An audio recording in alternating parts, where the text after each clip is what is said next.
Leak origins. Why is it so hard to identify where the leak is coming from? In some instances, it might actually appear easy to work out where you think the leak is coming from. In this image, you can see a crack and discoloration from the presence of water.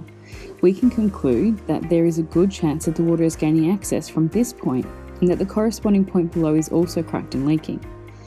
But with this amount of movement, is it the only access point? Water is a polar molecule, meaning it has a positive and a negative charge similar to a magnet. Evaporation, siphon, and capillary action all are processes that happen with water being pulled up against gravity.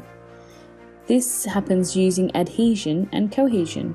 Adhesion is when water molecules bond with the molecules of other substances and pull the water up on the sides.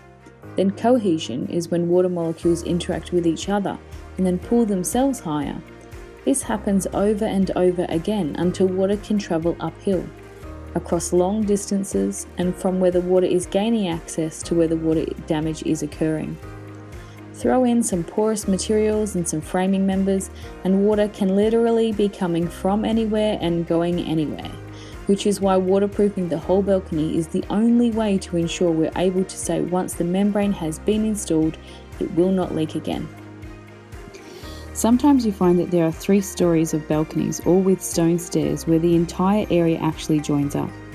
In these circumstances, you can cut and install a wet bar in an ideal location, usually at the beginning or base of the stairs, to prevent water being able to be passed through a section, and either leave it exposed or install matching silicone, no grout, above the wet bar.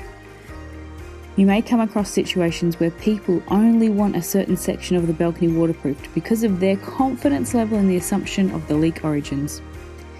Remedial membranes warranty only applies if the membrane is installed across the entire area.